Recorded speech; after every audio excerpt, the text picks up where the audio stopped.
मेरे वीडियो को पाने के लिए सब्सक्राइब करें और नए वीडियो के नोटिफिकेशन के लिए बेल आइकन पर प्रेस करें। नमस्कार दोस्तों, welcome to my YouTube channel expert classes Bhopal में आपका स्वागत है।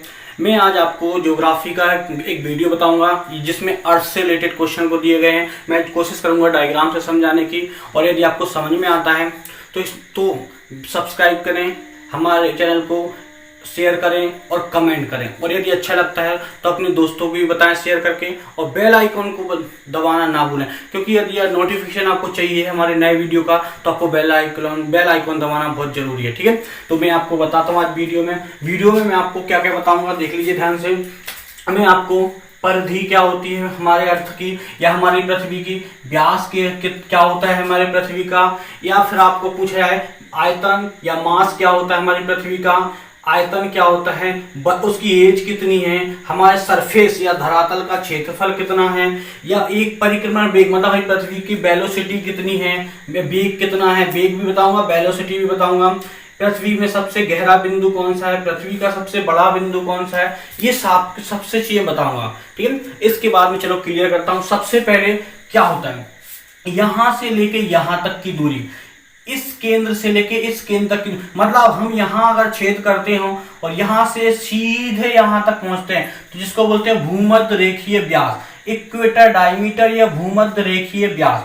तो भूमध्य रेखीय व्यास या इक्वेटर डायमीटर होता है वो हमारी पृथ्वी का 12,756 किलोमीटर होता है। कितना होता है? 12,756 किलोमीटर होता है। यदि कोई आपसे पूछता है कि पृथ्वी का ध्रुवीय व्यास, मतलब यहां से हमने छेद किया और यहां निकले, यहां से छेद किया और यहां निकले, तो हमें कितनी दूरी तय करना पड़ेगी, मतलब नॉर्थ से साउथ में अगर हम जाते हैं सीधे तो हमें कितनी दूरी तय करना पड़ेगी, जिसको ध्रुवीय व्यास या पोलर डायमीटर कहा जाता है, जिसको ध्रुवीय व्यास या पोलर डायमीटर कहा जाता है।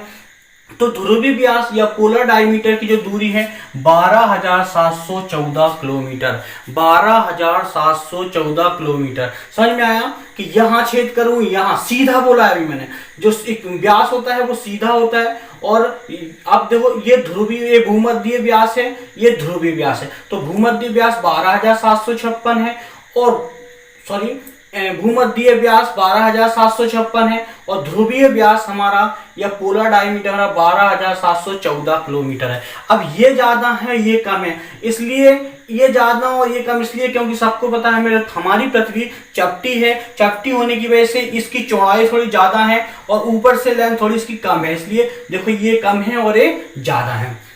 इसके बाद हम यहाँ पेरीमीटर या परिधि की बात करते हैं। पृथ्वी की पेरीमीटर या परिधि, तो आपको परिधि पता है, परिधि क्या होती है, जैसे कोई ये गोल चीज है तो यहाँ इसके चारों ओर ये परिधि, इसके चारों ओर ये परिधि, या फिर ऐसे में चारों ओर ये परिधि। तो सबसे पहले ध्रुवीय परिधि की बात करते हैं। ध्रुवीय मतलब ऊपर से नीचे की ओर, मतलब ये परिधि के यदि कोई व्यक्ति यहां से ऐसे चलना शुरू करता है और यहां से ऐसे चलते चलते यहां पहुंच जाता है, इसको परिधि कहते हैं। तो ये यहां से चलना शुरू किया और यहां पहुंच जाता है, जिसको बोलते हैं ध्रुवीय परिधि, ध्रुवीय परिधि या पोलर डायमीटर। तो पृथ्वी का पोलर डायमीटर कितना है?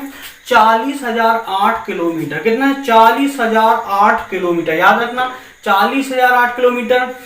और यदि वह व्यक्ति ऐसा यहां से चल के यहां से इक्वेटर को लेके पूरा पृथ्वी का एक चक्कर लगाता है, जिसको हम बोलते हैं भूमध्य भूमध्य परिधि या इक्वेटर पेरीमीटर। क्या बोलते हैं? Equator perimeter. तो इक्वेटर पेरीमीटर देखो, इक्वेटर पेरीमीटर है 40,075 किलोमीटर, 40,075 किलोमीटर, ध्यान रखना। अब देखो फिर यहां देखो ये ज्यादा है और ये कम है, देखो 40,008 किलोमीटर और 40,075 किलोमीटर। क्यों ऐसा है? क्योंकि वही मैंने बोला पृथ्वी थोड़ी चपटी है, यहाँ चौड़ी है और यहाँ से थोड़ी चपटी है, इसलिए देखो इसकी पेरीमीटर भी ज्यादा है, इसका पेरीमीटर कम है, इसका इक्वेटर भी ज्यादा है, इसका डायमीटर भी ज्यादा है, इसका डायमीटर कम है। इसके बाद पृथ्वी की बात की जाए तो पृथ्वी का द्रव्यमान या मास मतलब पृथ्वी कितना एरिया ले रही है, तो पृथ्वी का द्रव्यमान या मास कितना होता है? 5.97 इंटू 10⁻24 टन। मतलब समझ में? पृथ्वी को टन में अगर नापा जाए, इसको अगर चाहो तो आप किलोग्राम में भी कर सकते हो या क्विंटल में भी कर सकते हो इंटू करके। तो 5.97 इंटू 10⁻24 टन पृथ्वी का इतना मास है, इतना मास है। इसके बाद आयतन या वॉल्यूम, आयतन या वॉल्यूम, पृथ्वी का आयतन या वॉल्यूम घन किलोमीटर में दिया है, जो कि 10.83 इंटू 10⁻11 हिंदी में बोला जाए तो 10.83 गुणा 10⁻11 घन किलोमीटर जो पृथ्वी का आयतन या वॉल्यूम है। पृथ्वी का आयतन या वॉल्यूम कहा जाता है, जो कि इतना है। ठीक है, इसके बाद पृथ्वी की एज, पृथ्वी की एज वैसे मानी तो इतनी जाती है कि जो सूर्य है और पृथ्वी है उससे एज है, जहां तक सूर्य है वहां पृथ्वी की एज है, लेकिन पृथ्वी सूर्य से पहले भी खत्म हो सकती है। तो इसमें बताया गया पृथ्वी की जो उम्र है या एज है 4.6 बिलियन वर्ष। पृथ्वी की जो एज है कितनी है, 4.6 बिलियन वर्ष है। याद रखना, कोई अगर पूछता है कि पृथ्वी की उम्र कितनी है तो आपको बोलना है 4.6 बिलियन वर्ष, 4.6 बिलियन वर्ष।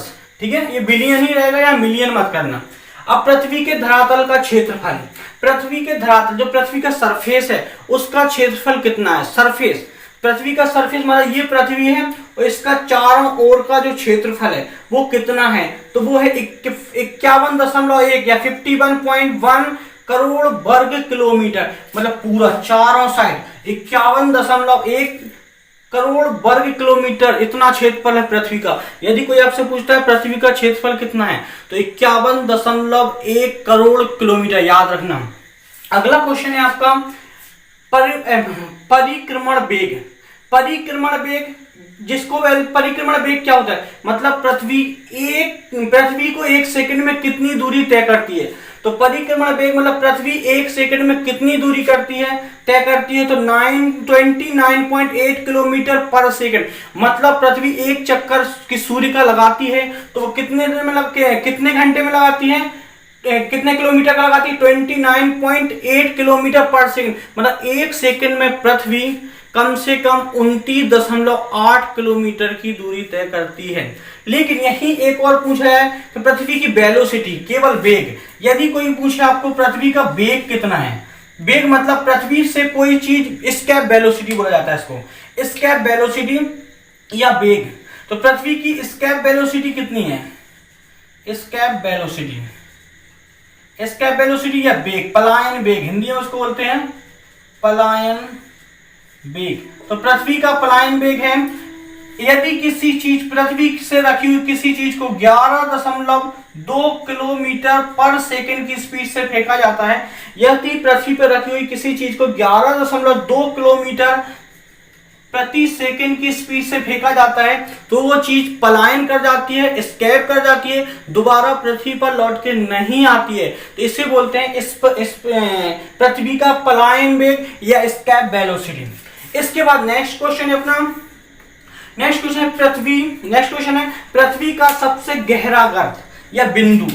पृथ्वी का सबसे गहरा गर्त या बिंदु सबको पता है या नहीं, तो पृथ्वी का सबसे गहरा बिंदु है जिसको बोलते हैं Mariana trench, Mariana trench, Mariana trench, Mariana trench, जो कि प्रशांत महासागर में पृथ्वी की सबसे गहरी गर्त या गड्ढा है जिसको मैरियाना ट्रेंच बोलते हैं, जो कि प्रशांत महासागर या पैसिफिक सी में है, जिसकी गहराई है 11,033 किलोमीटर, मतलब अप्रोक्सीमेट 11 किलोमीटर, 11 किलोमीटर अप्रोक्सीमेट। मतलब हमारी जो पृथ्वी में सबसे गहरा गड्ढा है वो है 11 किलोमीटर या 11,033 किलोमीटर, जो कि प्रशांत महासागर में, याद रखना। दूसरा, पृथ्वी का सबसे ऊंचा, नेक्स्ट क्वेश्चन है पृथ्वी का सबसे ऊंचा बिंदु। तो पृथ्वी का सबसे ऊंचा बिंदु है mount Everest. Mount Everest, mount Everest आपको पता है, या हम बोल सकते हैं हिमालय की जो चोटी है, पर्वत हिमालय पर है माउंट एवरेस्ट। माउंट एवरेस्ट कितना है सबको पता है, 8,850, कहीं 48 मिलता है, 8,848 किलोमीटर, सॉरी 8,848 मीटर, 8,848 मीटर, मतलब माउंट एवरेस्ट है जो कि हमारी पृथ्वी का सबसे ऊंचा पॉइंट है, जो नेपाल में है। नेपाल में इसको सागर माथा के नाम से जाना जाता है। भारत में इसको माउंट एवरेस्ट या नेपाल दुनिया में कहा जाता है, लेकिन नेपाल में इसे सागर माथा, मतलब समुद्र का माथा, समुद्र का दिमाग या ब्रेन के नाम से जाना जाता है इसे, लेकिन हम लोग एवरेस्ट के नाम से जानते हैं। तो याद रखना, ये सबसे ऊंचा पॉइंट है, ये सबसे पृथ्वी का सबसे गहरा पॉइंट है।